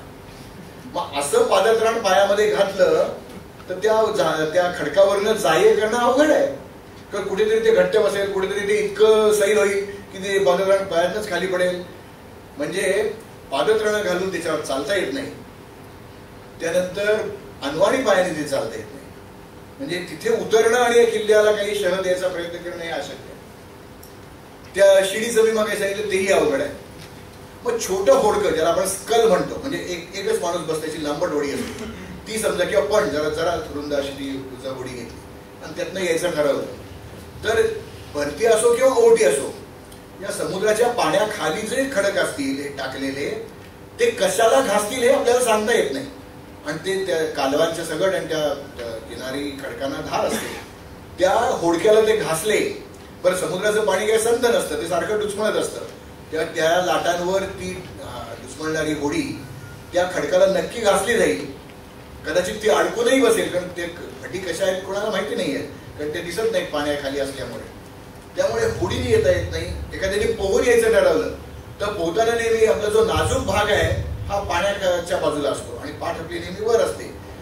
तर त्यामुळे नाजूक जागी जर अशी काही जखम झाली तर तो लढाई करणं शक्य नाही. त्यामुळे काहीही केलं तरी खानदेशीला लगट करता येणार नाही. हे केवळ या पेरलेल्या दगडांमुळे शक्य झालं. आजही तुम्ही तिथे गेला तर तुम्हाला हे दगड पेरलेले बघायला मिळतात. म्हणजे तटाचं बांधकाम करायचे त्यांच्या निकषांवर चांगलं झालं नसेल, पण हे जे पेरलेले खडक आहेत यांनी हे काम 3 in 1 असं ते काम करून दाखवलं. तेच तंत्र मुंबईचा नरिमन ड्राईव्ह जो आहे, नरिमन पॉइंट तो काय मरीन ड्राईव्ह, नेताजी सुभाषचंद्र बोस मार्ग, तर तो बांधताना शिवाजी महाराजांनी जी युक्ती वापरली तीच 300 वर्षानंतर ब्रिटिशांनी वापरली. तिथे टेट्रापॉड्स टाकले, सिमेंट कॉन्क्रीटचे असे प्रचंड ठोकळे, त्याला 3 वरच्या बाजूला आणि 1 खालच्या बाजूला असे ते ठोकळे आहेत. आणि हे 2 ठोकळे एकमेका शेजारी टाकले की ते एकमेकांना अडकून बसतात. त्यामुळे कितीही लाटा जोरात आल्या तरी मरीन ड्राईव्ह दुपून गेला असं कधी ऐकलेलं नाही, वाचलेलं नाही, कधी शक्य झालेलं नाही. तर हीच युक्ती 300 वर्षांपूर्वी शिवाजी महाराजांनी वापरली. म्हणजे काय केलं, या येणाऱ्या लाटा पहिल्यांदा त्याच्यावर आपटतात आणि नंतर त्याचा एकंदर तडाखा कमी झाला की ते पाणी थोडंसं तटबंदीपर्यंत येतं. म्हणजे तडाखा आहे तो त्या खडकांनी भिलायचा आणि तटबंदीपर्यंत तो तडाखा येऊच द्यायचा नाही. मला सांगा, त्यावेळेच्या महाराष्ट्रामध्ये एकही अनुदानित किंवा विना अनुदानित स्थापत्य महाविद्यालय महाराष्ट्रात, मी जरा जास्त मराठी बोलतो असं नाही ना वाटत, ग्रँटेड आणि नॉन ग्रँटेड इंजिनिअरिंग कॉलेजेस त्यावेळेच्या महाराष्ट्रात नव्हती. तरी देखील अशा युक्त्या शिवाजी महाराजांना सुचल्याच कशा, त्या त्यांनी प्रत्यक्षात उतरवल्या कशा, हा वेगळा भाग आहे. पण त्या उतरवल्या हे आपल्याला दिसतं आज. म्हणजे मगाशी मी चुन्याचं उदाहरण घेतलं. आता हे तटबंदीच्या जादा संरक्षणासाठी म्हणजे जणू काही ही शेर हजीच बांधली त्यांनी, जादा प्रोटेक्शन, चिलखती बुरुज. तसं चिलखतीच हे एक नवीन नैसर्गिक, ज्याला आपण क्रूड म्हणू, नीट बांधलेली नाही अशी तटबंदी जणू काही त्यांनी निर्माण केली आणि या किल्ल्याचं बांधकाम 2.5 वर्षामध्ये पुढे केलेलं आपल्याला दिसतं. याशिवाय जलदुर्गांची आणखी उदाहरणं घ्यायची आली तर बऱ्याच लोकांचा आग्रह असतो की सिंधुदुर्गावर काय झालं ते आम्हाला सांगा. तर सिंधुदुर्गावर इतकं सांगून झालेलं आहे लोकांनी की त्याच्यावर काही फारसं ते शेषाच्या रसात ते चेहरे बसवले आपण ते माहिती आहे. सिंधुदुर्ग बऱ्याच लोकांनी पाहिलेला असतो, त्याच्याबद्दल फारसं मला काही सांगायची इच्छा नाही आहे. पण या सागरी दुर्ग बांधणीचा परमोच्च आविष्कार म्हणजे विजयदुर्ग असं मला नेहमी वाटतं. तुमच्या निनादरावांनी त्याच्यावर पण एक पुस्तक लिहिलं आहे बरं का. फार विषय त्यांनी वापरलेले आहेत, चांगलं चांगलं आपल्याला लिहून दिलेलं आहे. काय तिथे आहे म्हणतो, काहीतरी तिथे आहे, कोणतरी काय काहीतरी आहे तिथे, असं ते पुस्तक आहे विजयदुर्गच्या बद्दलच. एकदा मला एक ग्रस्त मुंबईवरनं आले, पुण्याला स्टेशनवर उतरले आणि त्यांनी मला दूरध्वनी केला आणि त्यांनी विचारलं मला तुम्हाला भेटायला यायचं आहे, थोडा वेळ आहे का. मग म्हटलं मी कॉलेजमध्ये नोकरी करणारा माणूस, मला वेळच वेळ असतो, म्हणजे माझ्या तासाला मुलं बसायची बरं का. तर त्यामुळे मला काही तशी अडचण नाही, तुम्ही या. ते म्हटलं मी आता पुणे स्टेशनवरच बोलतोय, मी येऊ का. ते आले. त्यांनी मला विचारलं की तुम्हाला विजयदुर्ग बद्दल काही माहिती असेल तर आम्हाला सांगा. आपण एक 20-25 मिनिटं मला जी काही विजयदुर्गाबद्दलची माहिती होती ती सगळी मी त्यांना सांगितली. मग ते म्हणाले आणखी नाही का काही, म्हणजे ते पूर्वी बोहारणे यायच्या बघा त्याची आठवण आली. किती कपडे दिले तरी ती बाई म्हणते साहेबांची पॅन्ट नाही काय का. तर म्हटलं हे मला माहिती होतं हे एवढंच. त्यांनी तो कागद काढला, निनादरावही होते, ते सगळं ते कागद वाचला. त्याच्यामध्ये जी काही हकीकत लिहिली होती ती हकीकतीबद्दल मी येणार आहे. हे कमांडर गुपचूप म्हणजे मुंबईला जे नौदलाचं संग्रहालय आहे त्याचे ते अभिरक्षक होते, क्युरेटर, नेव्हल म्युझियमचे क्युरेटर होते. तर ते म्हणाले मी लिस्बनला गेलो होतो, गोव्याच्या राजधानीला. तिथने एक कागद आणला, तो कोणाला वाचता येत नाही, तो मोडीमध्ये होता. म्हटलं आपण पण मोडीत काढलेली मोडी ती कोणाला वाचता येणार. निनादरावांसारखी माणसं आहेत म्हटले वाचता येत. त्या कागदात काय लिहिलंय ते सगळं सांगतो. बहुधा विजयदुर्ग हे ब्रिटिशांच्या एकंदर आरमारी लढायांमधलं एक शल्य होतं त्यांच्या दृष्टीने. त्याला तो विजयदुर्ग जिंकता नाही आला. ती वाघोटन म्हणजे विजयदुर्ग म्हणजे आपण समजा हा नकाशा तुम्ही तिकडनं बघताय असं बघूया.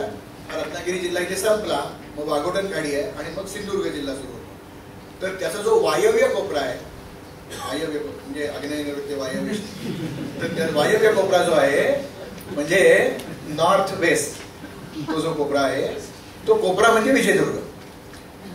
त्या विजयदुर्गाचं बांधकाम च्या वेळेला पुढे झालं. त्याचा नुकताच 800वा वाढदिवस साजरा झाला आणि कालच आपटे सरांशी म्हणजे गप्पा चालल्या होत्या त्यावेळेला ते हेलियमच्या शोधाशी संबंधित काहीतरी एक त्याच्याबद्दल हकीकत आहे. तर त्या विजयदुर्गवर हल्ला करायचा, तो किल्ला जिंकून घ्यायचा असे अनेक प्रयत्न आले, त्यांना यश काही मिळालं नव्हतं. तर त्यांनी बहुधा अमावस्येच्या आसपास केव्हा तरी आपण मुंबईवरनं निघायचं, विजयदुर्ग पर्यंत यायचं आणि एकदम नौका वळवायच्या, विजयदुर्गवरच्या जितक्या जवळ जाता येईल तितकं जायचं आणि तोफांचा हल्ला करायचा. कुठेतरी तो तट पडेल आणि आपण त्या खिंडारातनं आत बोलायचं, विजयदुर्ग जिंकून घ्यायचा, असा तो प्लॅन असावा. तर अमावस्येच्या रात्री का तर लोकांना मराठ्यांना मराठी याचा अर्थ महाराष्ट्रात राहतात ते मराठे अशा अर्थाने मी हा शब्द वापरतोय. मराठ्यांनी नाही तर जाधवराव परत आमचे चिडतील, ते डोंगरभाऊ आहेत, चिडणार नाही. तर हा किल्ला जिंकून घ्यायचा मराठ्यांकडनं असा तो प्लॅन असला पाहिजे. अंधाऱ्या रात्री जर या युद्धनौका आल्या तर या विजयदुर्गवरची मराठी शिबंदी आहे त्यांना कळणार नाही. ती एक नौका, 3 युद्धनौका होत्या, एक नौका आली एकदम वळली, विजयदुर्गच्या थोडस जवळ गेली आणि ती युद्धनौका बुडली. काय झालं कळलं नाही त्या अंधारामध्ये. त्याच्या मागोमागे दुसरी युद्धनौका तिथेच बुडली. तिसरी युद्धनौका आली, ती तशीच वळली, पण मंडळी सावध झाली होती आणि त्याच्यावरची मंडळी उड्या टाकून निघून गेली. ती तिथे पडली, फुटली, बुडली, काहीच नाही. त्यातल्या कोणीतरी माणसाने गोव्याच्या व्हॉइसरॉयला हे सगळं असं घडलं हे लिहून पाठवलं. लढाई मराठे आणि ब्रिटिशांची, पत्र जातं पोर्तुगीजांकडे. म्हणजे काय गुप्तहेराचा तो भाग, डबल स्पाय नाही आपल्याला. पण ते पत्र, तर ते मला म्हणाले, अहो तुम्हाला त्या विजय जवळ असं काही समुद्रामध्ये आहे का असं. त्यांना मी म्हटलं, अहो त्यावेळेला मला चष्मा होता, 7 आणि 5.5 असा नंबर होता चष्म्याचा. मी चष्मा काढला तर माझ्या पायाखाली काय ते मला दिसत नसेल, इतकी दिव्य दृष्टी होती माझी. नंतर माझ्या जावयानेच एक माझ्या डोळ्यांची ऑपरेशन्स केली, 4 झाली, चष्मा गेला, नवी दृष्टी मिळाली मला. ते सोडून देऊ.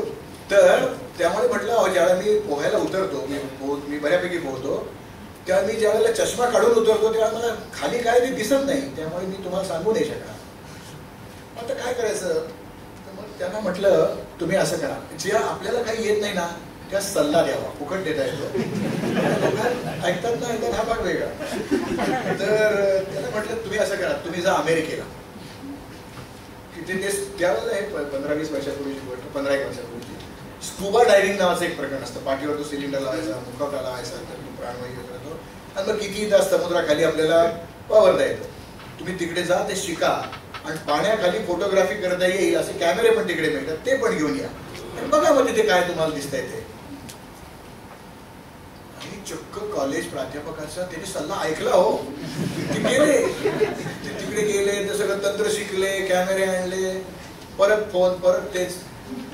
आणि ते म्हणाले, हे बघा हे असं दिसतंय, फोटोग्राफी केली मी, त्याच्यामध्ये ती तटबंदी दिसते, काहीतरी एक भिंत दिसते, ती साधारणपणे अर्धा-पाऊण किलोमीटर लांब समुद्रात विजयदुर्गापासून काही अंतरावर आणि जवळजवळ 3 मीटर रुंदीची, 10 फूट साधारणपणे. आणि ज्या ठिकाणी समुद्र उथळ आहे त्या ठिकाणी भिंतीची उंची कमी, जिथे खोल आहे तिथे भिंतीची उंची जास्त, पण त्या भिंतीचा माथा मात्र सपाट, अशी ती साधारणपणे भिंत आहे. पण ते म्हणाले, ही भिंत कोणी बांधली. मी तर नाही. ते म्हणले, तसं नाही, ते कोणत्या काळात बांधली काही तुम्ही सांगू शकाल का. तुम्ही असं करा, 2 पावलाला जा, 1 दुजे केली आहे, तिथे NIO आहे, तिथे NIO आहे, नॅशनल इन्स्टिट्यूट ऑफ ओशनोग्राफी. तिथे डॉक्टर S.R. राव हे मरीन आर्किओलॉजिकल इंजिनियर आहेत, त्यांनी बुडालेल्या जागेचं संशोधन केलेलं आहे. ते तुम्हाला याच्याबद्दल काहीतरी सांगू शकते. आणि ते गेले गोव्याला आणि तिथनं मला त्यांनी फोन केला, ते रावांची भेट झाली आणि त्यांनी सांगितलं 17व्या शतकाच्या साधारणपणे मध्यावर या भिंतीचं बांधकाम झालेलं आहे. त्याच्यापेक्षा ही जुनी नाही भिंत. 17व्या शतक म्हणजे 1650च्या 17व्या शतकाचं मध्य म्हणजे 1650 नंतर. आणि शिवाजी महाराजांनी 1656 मध्ये तो विजयदुर्ग बांधलाय.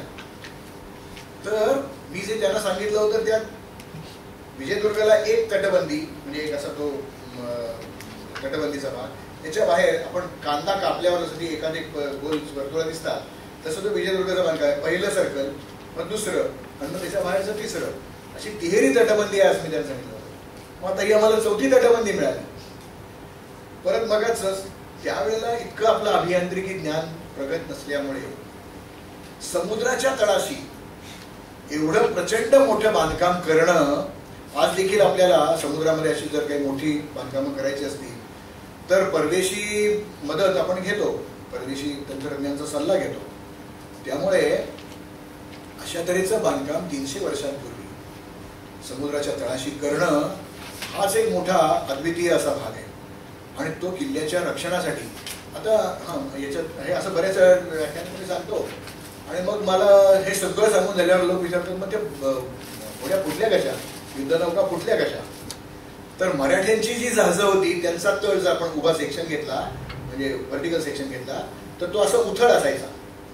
आणि हे जे पोर्तुगीज किंवा युरोपमधून आलेली मंडळी, त्यांच्या नौकांचा तळ असा असायचा, व्ही आकाराचा असायचा. त्यामुळे जर इथे भिंत असेल आणि ही जर नौका जायला लागली तर ती त्याच्यावर आपटणार आणि ती जोरात येत असल्यामुळे तो दणका जोरात असणार, ती फुटणार.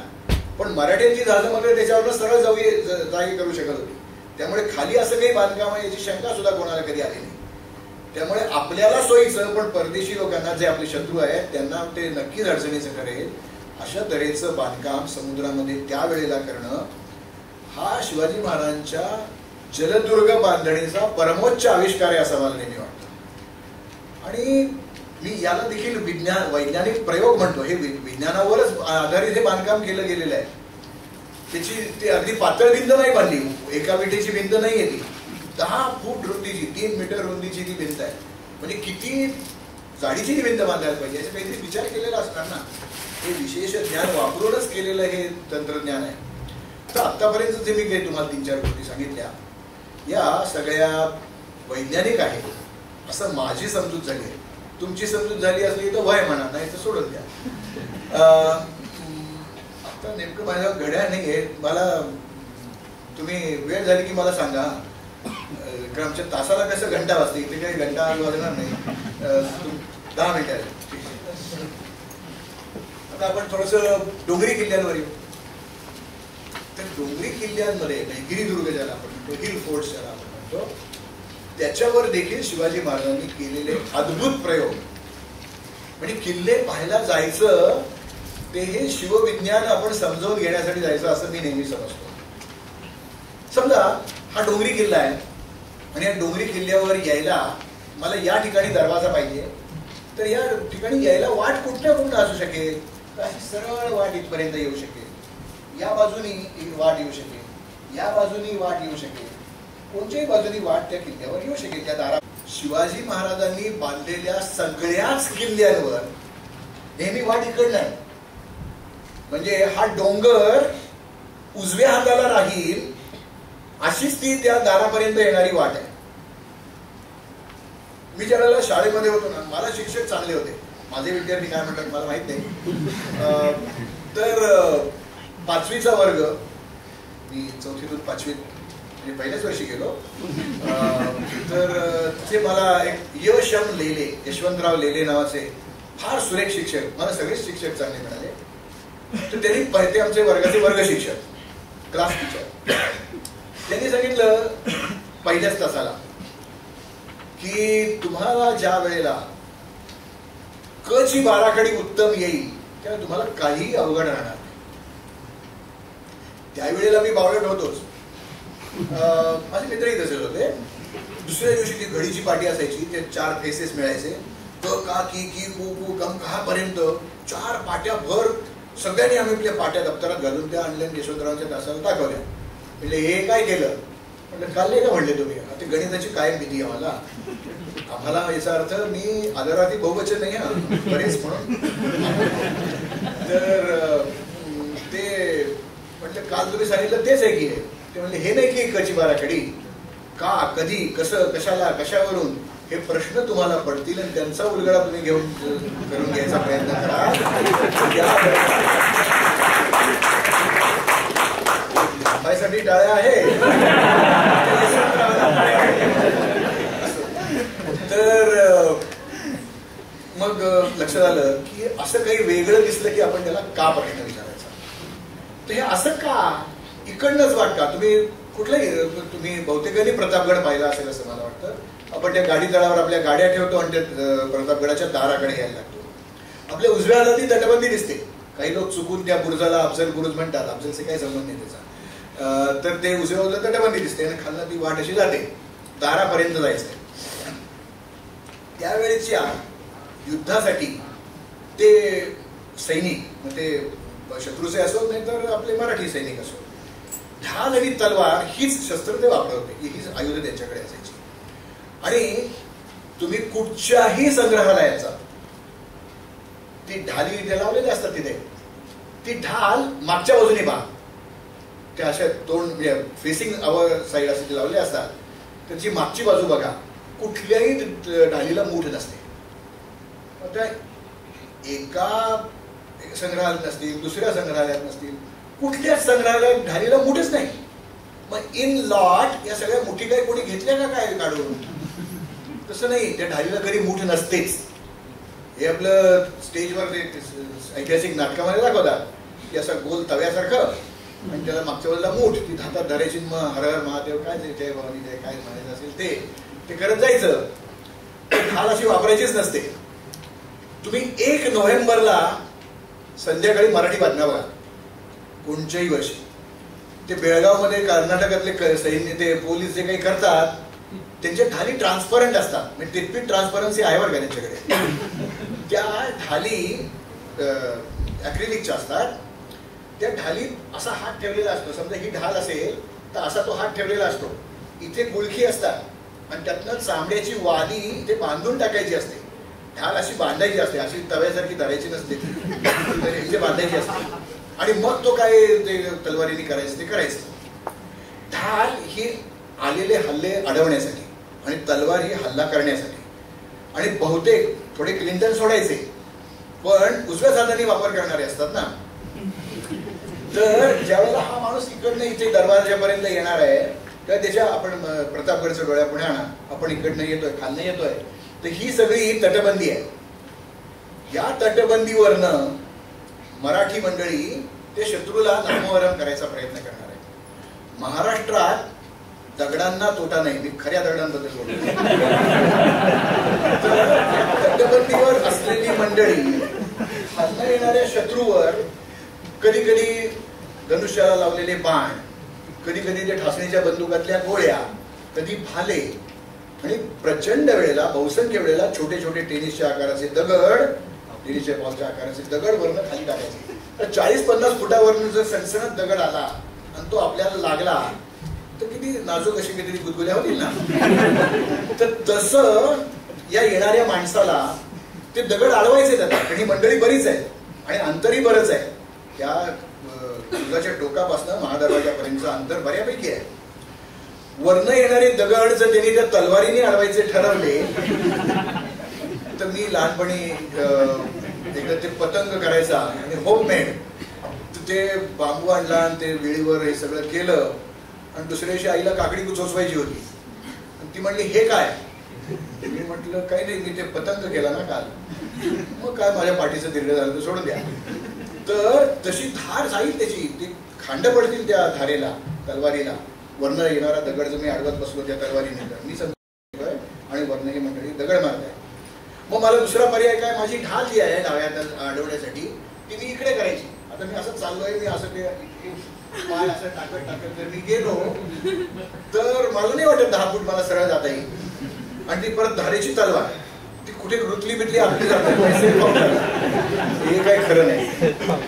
आता तरीही मंडळी जर इथे यायच्या आधी त्यांनी असं ठरवलं काही नाही, आपण ती तलवार डाव्या हातात घ्यायची आणि डाव्या हाताची ढाल इकडे बांधायची. आणि केलं तसं आणि आले इथपर्यंत. आणि 5-7 मराठी मंडळी हर हर महादेव करत नुसतीच बाहेर आली ओरड. ते बदला बदली कशी शक्य? म्हणजे शत्रू इथे येतो कसा ते बघून शिवाजी महाराजांनी हे असं नेहमी डोंगर उजवीकडे ठेवून येणारी वाट निर्माण केली. तुम्ही प्रतापगड बघा, राजगड बघा, पण आमच्या सिंहगडला, आमचं म्हणजे पुण्याजवळ आहे म्हणून आमचं सिंहगड, सिंहगडला असं नाहीये. पुरंदरवर नाहीये, पन्हाळ्यावर नाहीये, जे जुने किल्ले आहेत तिथे नाही असं वापरलेलं ज्ञान. हे शिवनिर्मित दुर्गांमध्ये वापरलेलं ज्ञान आहे, हे विशेष ज्ञान आहे. आणि याच्यामध्ये हे जे काही वापरलंय याला मी विज्ञान म्हणणार. शेवटी कसं आहे की हे विशेष ज्ञान या लढाईसाठी अत्यंत उत्कृष्ट तंत्रज्ञान म्हणून त्यांनी वापरलंय. का आई केलं नाही, फक्त जाईल नेमकी वाट दिशा कुठची असावी हे त्यांनी ठरवलं. आता दरवाजाशी आल्यावर मग अशी निनादरावांनी दाखवलं ती जीबी आहे, पण रायगडाचा तो जीबी आहे, ती जीबी आहे ती नेमकी बुरुजच आहे. कंधारच्या किल्ल्याची तर अप्रतिम जीबी आहे. आपले पंतप्रधानच्या वेळेला लाल किल्ल्यावरनं भाषण करतात, ते जीबीवरनं उभं राहूनच भाषण करत असतात. तर अशी जीबी ही त्या बुरुजामध्ये, दाराच्या शेजारी जे 2 बुरुज असतात त्याच एका बुरुजाला अशी कड द्यायची आणि त्याचा जीबी सारखा वापर करायचा. आणि ती जागा इतकी अरुंद, तुम्ही जर प्रतापगडला कधी गेलात ना, ते बुरुज इतक्या जवळ आहे. एफएसआय कवी म्हणून जवळजवळ बांधले तर काय कोणच ठेवले. तसं नाहीये. लुकड्यातला लुकडा हत्ती जरी आणला तरी तो दरवाजापर्यंत फटीत जाणार नाही अशी त्याने व्यवस्था केली. बरं, जो फास्ट बॉलर असतो की नाही तो जरा जास्त स्टार्ट घेतो, जोरात घेतो, तो चेंडू टाकतो. तर हत्तीला देखील धडक मारायची असेल, नुसतं उभारून धडक नाही मारायची, त्याला लांबून यायला लागतो. तो ज्या वेळेला तिथून येईल तेव्हा तिथे पायऱ्या ठेवल्या आहेत. मगाशी निराकरण त्याचा उल्लेख केला, पायऱ्या ठेवल्या. तर पायऱ्या चढून ते धडक मारणं अवघड आहे. आणि ते अरुंद फटीतनं कसं कसं आलं ते. पुढची जागा आहे ना रणमंडळासारखी, ती इतकी थोडी ठेवली आहे.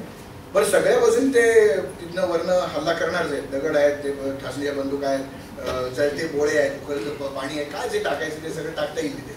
आणि ती समजा एखादा हत्ती तिथे आला असा मारला, ते धूळ पडल्यानंतर त्याच्या वरचं चढून हे शत्रू सैनिक येणार कसे दरवाजापर्यंत? अशक्य. तर दरवाजातूनही आत आले. मग अशी आपण ती पारदर्शिका बघितली, रायगडचा महादरवाजा दाखवला होता, त्यातनं आतनं ते जे अलंगा दाखवला ते बघायचं होतं. तर तिथे देखील गंमत आहे. ज्या वेळेला हा रायगड तुम्ही पाहिला नसेल तर पहा मुद्दा. इकडनं असं यायचं, असं यायचं, पूर्वाभिमुख दरवाजातनं आत यायचं, मग ते लगेच तो डेड एंड आहे, मग असं परत वळायचं, तिथे परत अरुंद भट आहे, आणि तिथनं असं वर पुढे यायचं. मग रायरीचे जे 2 बुरुज आहेत जुन्या रायगड किल्ल्याचे, त्या बुरुजामधनं ती वाट वर येते. मग काय फारसे नाही, 800 पायऱ्या फक्त शिल्लक राहतात, ते 800 फूट शिल्लक राहतात, ते वर चढायचं. बाकी काही 1750 तर पायऱ्या. उद्या आम्ही जाणार आहोत, म्हणजे आज रात्रीच जाणार आहोत रायगडला. तर ते जे काही चढायचं आहे तिथे शिवाजी महाराजांनी एक गंमत केली. आणि ती मी निनादराव आम्ही ते 2-3 दिवाळ्यांमध्ये असं केलं की तेव्हा दिवाळीत मंडळी घराबाहेर पडत नसत. चकली, चिवडा, ते काय कडबोळी, ते कोण सोडणार, लाडू बिडू सगळं असतं. तर त्यावेळेला लोक दिवाळीत बाहेर पडत नसतं. आता दिवाळीतच जास्त बाहेर पडतो. म्हणजे माझं एक नातेवाईक आहेत, वृद्ध आहेत, ते म्हणाले तुम्ही सगळं उलट केलं. पूर्वी आम्ही घरी जेवायचो, सिनेमा पाहायला बाहेर जायचो. तुम्ही घरात सिनेमा ठेवता, जेवायला बाहेर जाता.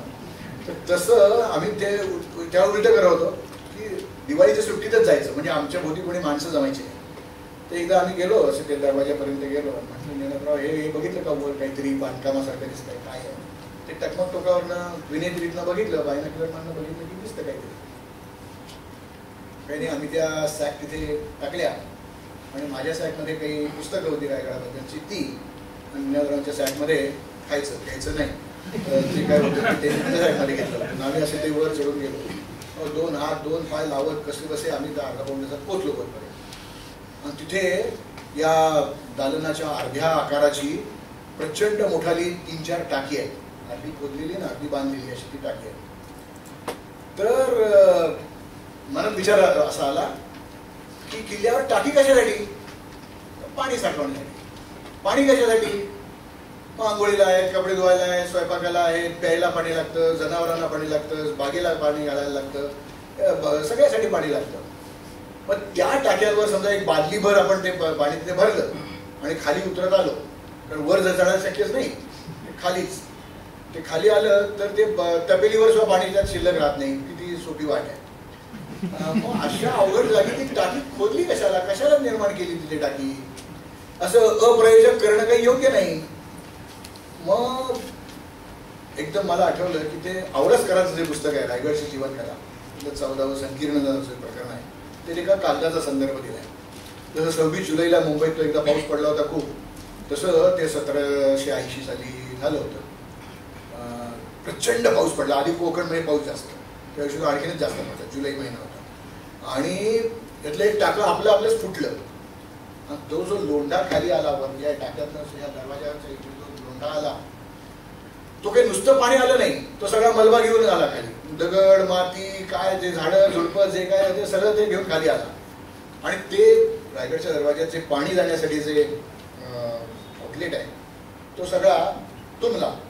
आणि ते पाणी एवढं वाढायला लागलं की त्या कागदात असं लिहिलंय की तर दरवाजा उन्मळून पडेल का काय, असं अशी भीती वाटायला लागली. नंतर मग उद्या पाणबड्या घातला असेल आणि ते तुंबा काढून टाकून तो सगळा ट्रॅफिक जॅम नाहीसा केला. तर मला असं नेहमी वाटतं शिवाजी महाराजांचे वडील शहाजीराजे यांनी आयुष्याची पहिली लढाई न लढता जिंकली, ती भातवडीची लढाई. नगर जिल्ह्यामध्ये भातवडी गाव आहे आणि त्या मार्च म्हणजे उन्हाळ्याचा हंगाम आहे आणि ही शहाजीराजांविरुद्ध जी आलेली मंडळी होती ते आलेल्या शत्रूंविरुद्ध शहाजीराजे आपलं सैन्य घेऊन गेले होते. तर आधी नगर जिल्हा म्हणजे पाण्याची किती मुबलकता आहे ते मला माहिती आहे, आताच नाही त्यावेळेचं. तर तिथे ते पाणी नसतंच नदीच्या पात्रामध्ये, डोळ तिथे काही फारसे नाही. मग वाळूमध्ये डवरा करायचा, खोलगड खड्डा करायचा आणि मग वाटीनी करवंटीनी ते पाणी भरून ते आपल्याला काय वापरायचं ते घ्यायचं. आणि हे सगळं ते नदीचा काठ चढून वर जायचं, मग आपल्या हातीन घोड्यांना पाणी पाजायचं, हे अवघड आहे. म्हणजे आपला तळच जर त्या नदीच्या पात्रात टाकलं तर मग ते पाणी घेणं आपल्याला वापरणं सोपं पडेल. बरं, पावसाळा अजून लांब आहे, त्यामुळे आता टाकायला काहीच हरकत नाही. शहाजीराजांनी त्या भातवडीच्या वरच्या बाजूला एक बंधारा होता, तो सुरुंग लावून फोडला. आणि केव्हा फोडला तर रात्री सगळी मोगल मंडळी झोपेत आहे अशा वेळेला ते पाणी तिथे येईल अशा वेगाने तो फोडला. आणि मग तो पाण्याचा लोंढा आला, त्याच्यावर तो चिखल आला, ते सगळं सैन्यच वाहून गेलं. लढायला काही शिल्लकच नाही. जे काही तिथे चिकटून शिल्लक राहिले होते तर ते चिखलामध्ये हलूसा शकत नव्हते. लढाई बिडाई बाजूलाच राहील. आणि न लढता ही लढाई जिंकलेली भातवडीची लढाई.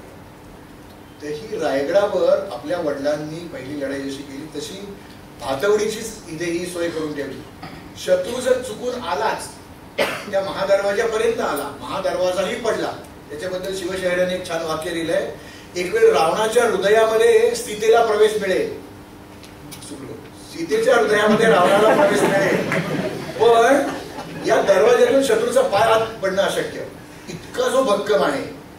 तर असा दरवाजा शत्रूंनी जिंकलाच तर आपणच सुरुंग लावून हे टाकी फोडायची आणि तो जो पाण्याचा लोंढा जाईल तो त्या दरवाज्यातच जाईल. तर तिची स्थिती अशी आहे की बरोबर त्या दरवाज्यातच पाणी जाईल आणि बरोबर नेले ते आणलेला सगळा खरवडा म्हणजे तो मलबा तिथे साचेल.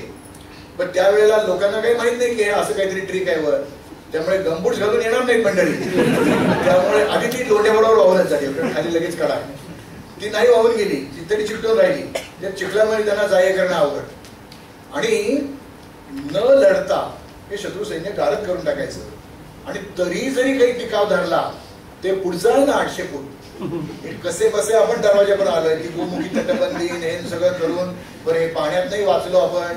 आता आणखी 800 फूट पुढे काय आहे याचा एक मनोवैज्ञानिक दबाव, सायकोलॉजिकल वॉरफेअर ही शिवाजी महाराज इथे खेळतात. आणि पुढे जायची उमेदच नाहीशी करून टाकतात त्यांची.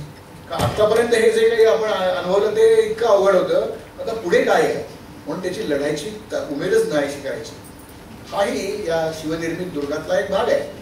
तर अशा तऱ्हेचं सगळ्या रचना करणं याला मी शिवरायांचे दुर्ग विज्ञान असं म्हणतो.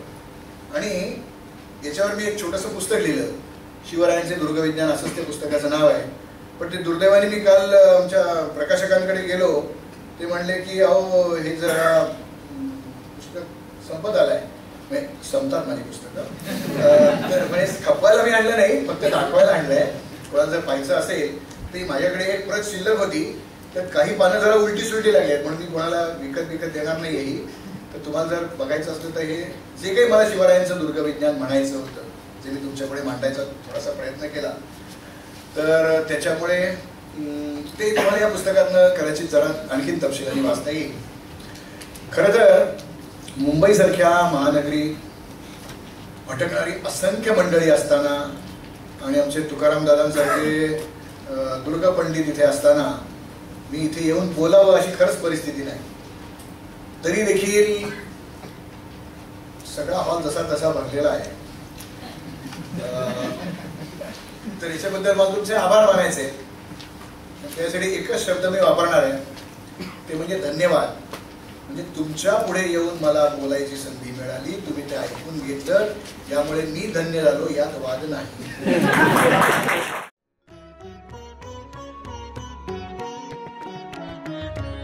ऐतिहासिक संदर्भांचा अभ्यास करून लिहिलेली आमची पुस्तके ऑनलाईन तसेच मुंबई आणि पुण्यातील प्रमुख पुस्तक विक्रेत्यांकडे उपलब्ध आहेत.